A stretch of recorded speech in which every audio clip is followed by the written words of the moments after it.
2025 का 1 month and 50 days आपके हाथ से निकल चुका है। 1.5 मंथ तो गए, आज है 15 फरवरी। बाकी के जो भी मंथ है उन्हीं पे आपको काम करने होंगे।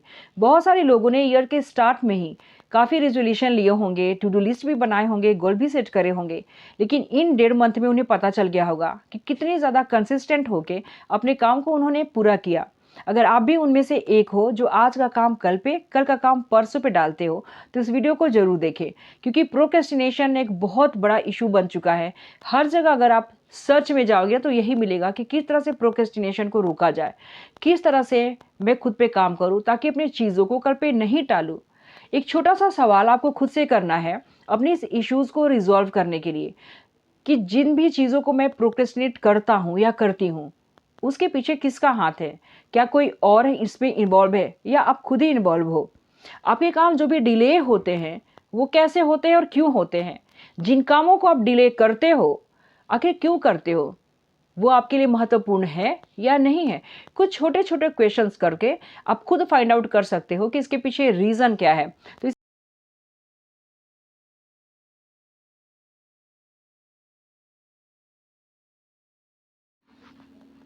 सबसे पहले बात करते हैं कि प्रोक्रेस्टिनेशन है क्या। प्रोक्रेस्टिनेशन एक्चुअली हमारी खुद की बनाई हुई एक चीज़ है, एक पैटर्न है जिस पे रोज हम चलते आते हैं और वही हैबिट में डेवलप हो जाती है।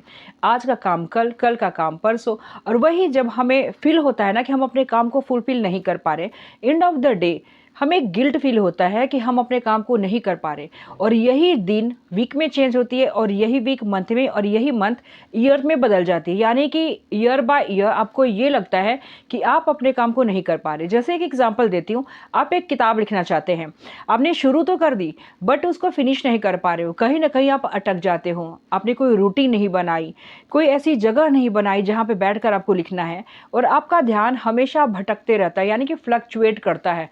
तो इसका सोल्यूशन क्या है? एक सवाल खुद से पूछिए कि मैं प्रोक्रेस्टिनेट कर रहा हूं अपने काम को, ये मेरे लिए ज़रूरी है या नहीं। और दूसरा सवाल ये करना है कि जिस चीज़ की तरफ मैं अट्रैक्ट हो रहा हूं, आखिर वो मेरे लिए कितना ज़्यादा इंपॉर्टेंट है। सपोज दैट अगर आप नेटफ्लिक्स देखते हो, वेब सीरीज़ देखते हो, 3-3 घंटे की अगर आप मूवी देख रहे हो, तो क्या वो मूवी आपके लिए ज़रूरी है आपके काम से? जो बुक आपने लिखना स्टार्ट करा या जिस भी गोल पे आपने काम करना शुरू किया है, वो गोल आपके लिए इम्पॉर्टेंट है, या फिर वो मूवी, या फिर यूट्यूब चैनल्स पे जो भी चीज़ें आप देखते हो, अपनी रील्स को ही चेक करते हो, या फिर कहीं मॉल में आप घूमने चले गए, क्या वो सारी चीज़ें बहुत ज़्यादा इम्पॉर्टेंट है आपके गोल से? कभी भी आप वैसे लोगों पे ध्यान दें जो इधर उधर घूमते हैं, इधर उधर की बातें करते हैं, क्या उनकी लाइफ में कोई भी चीज़ प्रोडक्टिव है? तो इन सब छोटी छोटी चीज़ों को आप नोटिस करके अपनी लिस्ट में शामिल करें कि मुझे क्या करना है और क्या नहीं करना है।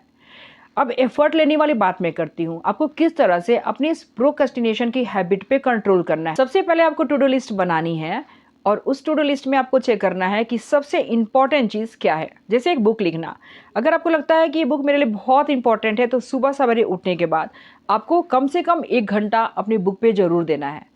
डेली अगर 1 आवर आप स्पेंड करना शुरू कर दोगे, तो ये एक पैटर्न बनते बनते हैबिट में बदल जाएगी, जो कि कहीं ना कहीं एक टाइम आएगा जहां आपकी ये बुक फिनिश हो सकती है। बुक लिखने के बाद आप दूसरी जो उससे इंपॉर्टेंट चीज़ है उस पर काम करना शुरू कर दें, क्योंकि क्या होता है कि हमारा ध्यान एक ज़रूरी चीज़ के बाद नेक्स्ट ज़रूरी चीज़ पे आता है ना, फिर फालतू चीज़ों के लिए कभी वक्त नहीं मिलता। अगर हमारा ध्यान नेटफ्लिक्स, वेब सीरीज जैसी चीज़ों पे जाता है, यानी कि हम उसकी तरफ अट्रैक्ट हो रहे हैं, हमारे ये नेचर में शामिल है। क्या कभी आपने सोचा है कि आपको डिस्टर्ब करने वाला कौन इंसान है? आप खुद हो। जी हाँ, सही सुना आपने, आपको डिस्टर्ब कोई नहीं करता सिवाय आपके। अगर आप नहीं चाहो तो आपके पास कोई नहीं आ सकता और आपको परेशान नहीं कर सकता। तो अपने डेली रूटीन को मेंटेन करके छोटे छोटे स्टेप्स लेके आप खुद इस प्रोक्रेस्टिनेशन जैसी चीज़ों से बच सकते हैं, क्योंकि डेली फिनिशर जब आप बन जाओगे ना, आपको खुद में कंटेंटेड फील होगा, आपको इतनी संतुष्टि लगेगी कि मैं अपने काम को कर पा रहा हूँ, भले ये छोटा ही क्यों नहीं हो। तो बड़ा गोल सेट नहीं करें, छोटे छोटे स्टेप लेना शुरू करें। बुक लिखने के बाद सेकंड जो मोस्ट इंपॉर्टेंट चीज़ है उसे करें, और थर्ड है जो इंपॉर्टेंट उसे करें। 3 गोल्स तो आपके पास होने ही चाहिए। कम से कम तीनों पे आपको हर दिन काम करना होगा। खुद आपको फ़ील होगा कि आप कितने कंटेंटेड हो चुके हो, कितने संतुष्ट फ़ील कर रहे हो।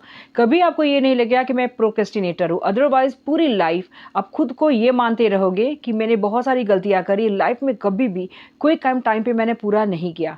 एक दिन में अगर ये 2-3 चीज़ें अगर पूरी होने लगे ना, खुद में इंसान इतना सैटिस्फाई हो जाता है कि उसे लगता है कि मेरे कोई भी काम अब अधूरे नहीं रहेंगे।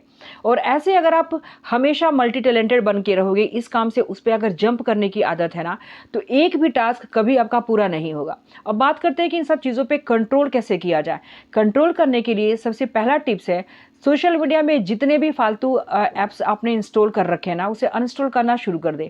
क्योंकि अगर बात करूँगी कि नोटिफ़िकेशन बंद कर दें या फिर फ़ोन को दूसरे रूम में रखें, तो जो हैबिट बन चुकी है ना लोगों की, कि जहाँ भी बैठते हैं खाने के समय या फिर किसी भी इम्पोर्टेंट जगह भी हैं, तो वहाँ पे फ़ोन ज़रूर चलाना है। तो इससे ज़्यादा बेटर होगा कि आप उन ऐप्स को डिलीट कर दें उतने दिनों के लिए, जब तक आपके काम पूरे नहीं हो रहे। आपको लगता है कि 3 मंथ लगेंगे आपको बुक लिखने में, तो 3 मंथ के लिए उन ऐप्स को आपको डिलीट कर देने हैं, क्योंकि पूरा फ़ोकस आपको अपने बुक पे लगाना है। हाँ, अगर आप सोशल मीडिया क्रिएटर हैं, सोशल मीडिया पे आपका काम है, तो बस उतने ही देर के लिए आपको वहाँ पे अवेलेबल होना है, जितना देर आपका काम है। कोई रील्स बना रहे हैं, किसी तरह की वीडियो अपलोड कर रहे हैं, उसके बाद आपको बैक टू प्रोसेस हो जाना है अपने काम पे, और सोशल मीडिया से फिर किसी भी तरह का ताल्लुकात नहीं रखना है। नेक्स्ट स्टेप पे आते हैं कि खुद के लाइफ को किस तरह से प्रोडक्टिव बनाना है। कभी भी किसी से जज नहीं करें कि मैं उससे बेटर हूँ या नहीं हूँ। आप जैसे भी हैं, जो भी है, अपने जगह पे हर कोई बेटर ही होता है, क्योंकि खुद की तुलना किसी से करना, किसी की तुलना खुद से करना, कभी भी आपको सेटिस्फाई नहीं करेगा, कभी भी आप खुश नहीं रहोगे। तो खुश रहने के लिए सबसे ज़्यादा इंपॉर्टेंट है खुद पे फोकस करना और अपनी प्रोडक्टिविटी को हमेशा अपडेटेड करते रहना, नॉलेज गेन करते रहना। इस तरह की चीज़ों को देखना, पढ़ना या सुनना जो आपकी पर्सनालिटी को इम्प्रूव करता हो। तो आज के लिए बस इतना ही। मैं फिर मिलती हूँ ऐसे ही वीडियो के साथ। मेरी वीडियो अच्छी लगी तो एक लाइक का बटन प्रेस ज़रूर कर दीजिएगा। तब तक अपना ख्याल रखें। नमस्कार।